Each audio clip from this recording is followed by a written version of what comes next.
Now think about how many people today, with their own mouth, are condemning themselves by justifying themselves or declaring themselves righteous based upon their own goodness and their own merits and their own works.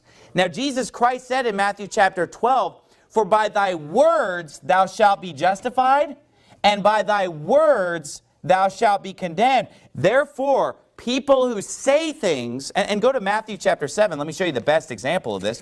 People who say things with their mouth to try to justify themselves before God in regard to salvation will be condemned by that which has come out of their own mouth. It says in verse 21 of Matthew 7, "Not everyone that saith unto me, Lord, Lord, shall enter into the kingdom of heaven, but he that doeth the will of my Father which is in heaven. Many will say to me in that day, Lord, Lord, have we not prophesied in thy name, and in thy name have cast out devils, and in thy name done many wonderful works? And then will I profess to them, I never knew you. Depart from me that work iniquity." Now in verse 22 there, are these people trying to justify themselves or what?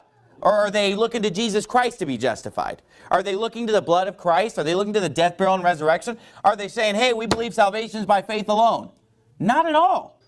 Because when they stand before God and they want to be justified, they're saying, look what I've done. I've prophesied in your name. In thy name we've cast out devils. In thy name we've done many wonderful works. What are they trusting? Their own works. Things that they've done. They're not even bringing up the Lord and the fact that He's the Redeemer and the fact that Jesus Christ shed His blood or anything of that kind. But what's so funny about this is that people will literally point to this verse. I literally think that I get an email about this scripture every week of my life. Pastor Anderson, what do you do with that scripture if you believe salvation is by faith alone? What do you do with this scripture if you just believe that you just believe on Jesus Christ and you're saved eternally? What do you do with that?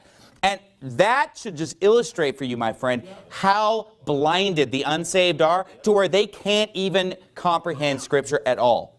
I mean, they can just look at Scripture and it just has no meaning to them. It just goes over that. How could anyone look at this Scripture and say, this proves that faith alone doesn't save you?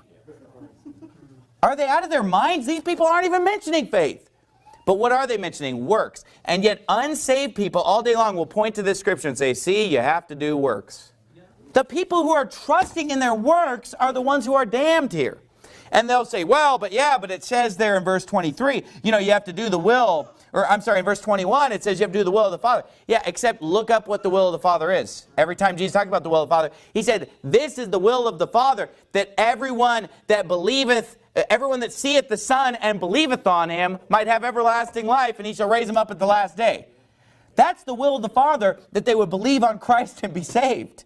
Okay, but these people are doing it in their own righteousness. Now, a lot of people will point to this scripture, bizarrely, unsaved people will point to this scripture and say, well, see right there, it's not just enough to call Jesus Lord. You got to do the works. But that's not what this says. This says not everyone that says to Jesus, Lord, Lord, will enter into the kingdom of heaven. And then He gives examples about people that are trusting in their own works. They're believing on themselves. They're believing on their own works. They're trying to be justified in their own righteousness.